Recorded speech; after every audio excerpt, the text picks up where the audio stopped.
Mummy, ఈ రాక్షసుడి ఫోటోని చూడు ఎంత భయంకరంగా ఉందో.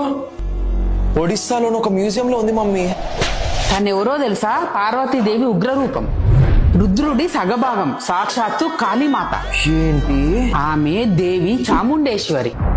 పూర్వం శంభు ఇంకా నిశుంభుడు అనే రాక్షసుడు ఉండేవారు. వీళ్ళు ముల్లోకాలకి నరకం అంటే ఏంటో చూపించారు. అప్పుడు ఋషులు పార్వతీదేవి దగ్గరికి వెళ్లి జరిగిందంతా చెప్పారు. అప్పుడు పార్వతీదేవి తన నుండి కౌశికీదేవిని పుట్టించింది. ఈ కౌశికీదేవి చాలా అందంగా ఉండేది. ఇది తెలిసిన శుంభు ఇంకా నిశుం తనని పెళ్లి చేసుకోవడానికి రాక్షస సైనికుల లీడర్లైన చండింకా ముండుని తీసుకొని రమ్మని పంపుతారు. అప్పుడు మాతా కౌశికీదేవి తన ఉగ్రరూపమైన కాళీమాతగా మారి ఒకే సెకండ్లో చండింకా ముందు తల నరికేసింది.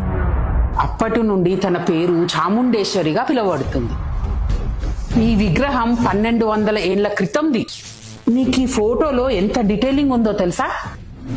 తన తలపైన ఉన్న జుట్టు అగ్నిలా ఉంటుంది. తన కళ్ళు బయటికి ఉన్నట్టుంటాయి. ఆమె ఒంటి నిండా నరాలు బయటికి కనిపిస్తాయి. ఒక హ్యూమన్ బాడీలో 72,000 బ్లడ్ వెజిల్స్ ఉంటాయి. కానీ ఈ విగ్రహానికి 1,44,000 బ్లడ్ వెజిల్స్ ఉన్నాయి. ఈ విగ్రహంలో జీవం ఉందని కూడా నమ్ముతారు. బై మిస్టేక్ గా ఆమె ఒరిజినల్ అవుతారని ఒక మనిషి చూస్తే